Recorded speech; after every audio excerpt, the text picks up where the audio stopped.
Excel चाहिँ ठन्कानैमा चाहिँ Excel हुन्छ पुरै एक्सल भाँचेछ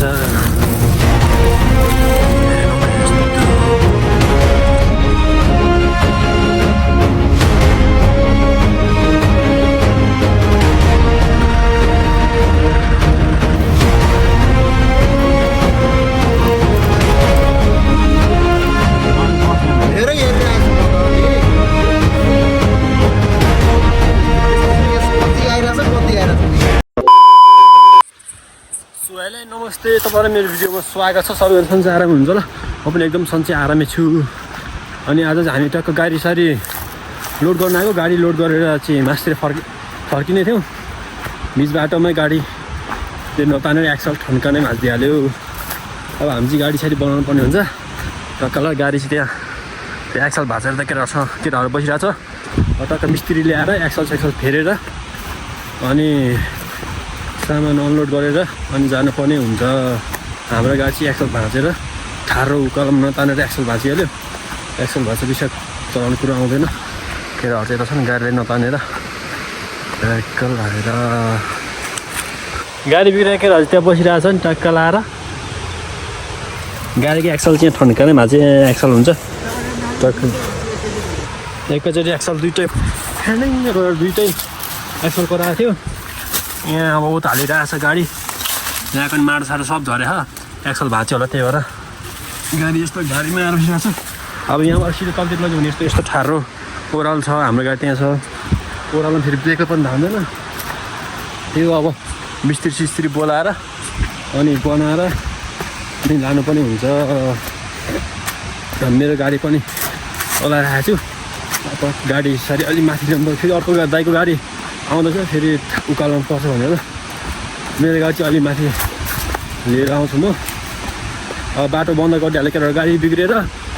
अब गाडी अगाडिको गाडी बनाएर मिस्त्री ल्याएर खोलेर अनि बनाएर अनि पो जानुपर्ने हुन्छ। हामी मेरो गाडी चाहिँ यता छ।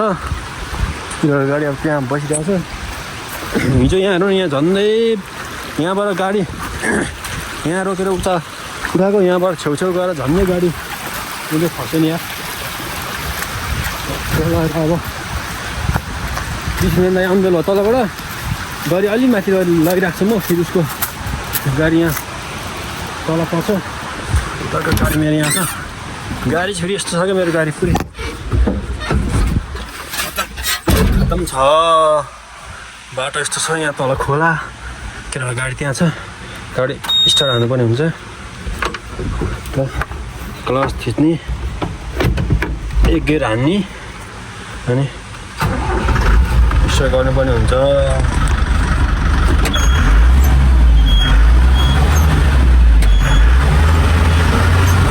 टक्क अब ह्यान्ड ब्रेक झारेपछि टक्क अब उठाएर हिँड्नुपर्ने हुन्छ। बाटो चाहिँ यस्तो छ क्या खतम छ क्या बाटो डेन्जर।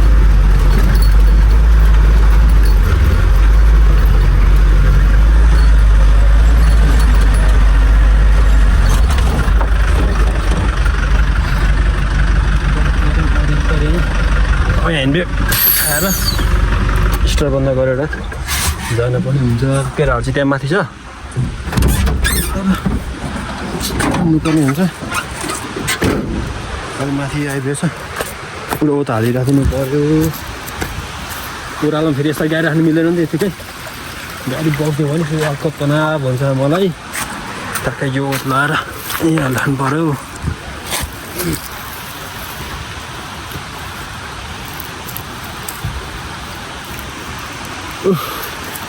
हिजो पनि गाडी नतान्ने यहाँ मुडा झारेर गएको। गाडी हाम्रो लोड गरेर गएको गाडी त्यहाँ फस्यो। अब ढिलो हुने भयो। झन् घर जाने भनेको आज घर पनि जानु नपर्ने भयो। ढिलो हुने भयो। रात पर्ने भयो। अब मिस्त्री कतिखेर आउने कतिखेर खोल्ने कतिखेर जाने। केटाहरू चाहिँ त्यहाँ बसिरहेको छ। ल अब हामी मिस्त्री आएपछि खोलेर देखाउँछौँ। ए एक्सल त कन भाँचो चाहिँ एक्सल अनि एक्सल भाँचो चाहिँ गाडी मिस्त्री आइसक्यो। हाम्रो चाहिँ एक्सल चाहिँ यस्तो भएछ है पुरै एक्सल भाँचेछ पुरै एक्सल खोलिरहेछ गाडीभित्र छिरेर अब गाडी साडी बनाउनु पर्ने हुन्छ एक्सल मिस्टरको लिइरहेछ ठन्कन हातमा काटे कि आयो हातै काट्यो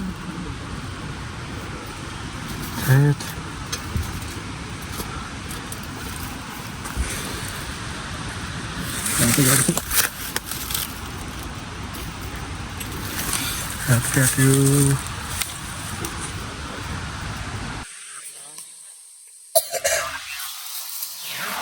एकचोटि यो ट्रान होइन ट्रानवाला राम्रोसँग यो सबै भित्र गएर मोल्नु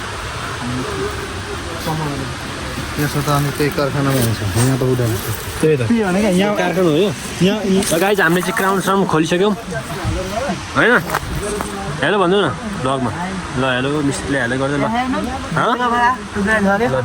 ल भित्रबाट यस्तो भएछ एक्सलको टुक्रा होइन यो हजुर ए एक्सलको टुक्रा त ग्राउन्ड साउन्ड खोलिसक्यो हामीले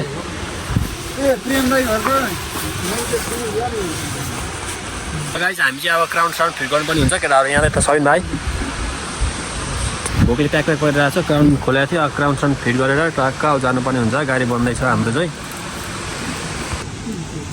मिस्त्री हाल्यो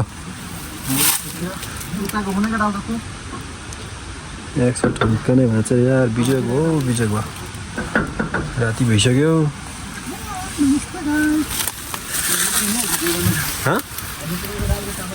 रात पनि भयो होइन आज घर जाउँ भन्यो घर जानु नपर्नु भयो हेर्नु न यस्तो भइरहेको छ होइन हाम्रो ड्राइभरहरू त छ अब चाहिँ हामी गाडी साडी बनाएर जानु पनि हुन्छ क्राउन हाल्दै सबै यहाँभित्र यता काम गर्दैछ रातको साँझ पनि बिजोग भन्नु गाइडलाइनहरू बिजोग छ यो गरी फेरि एकपल्ट रोकेर जहाँ छ त्यही फेरि त्यहाँ रोकेर उठाएर पनि एक्सल ठन्काना भन्छ एक्सल टुक्रा हालेर छ कबडी पनि दियो नि एक्सलको पैसामा छ ल है 300-400 हो नि मालै हो नि हाम्रो त बुढा धान लाग्यो भयो एकछिन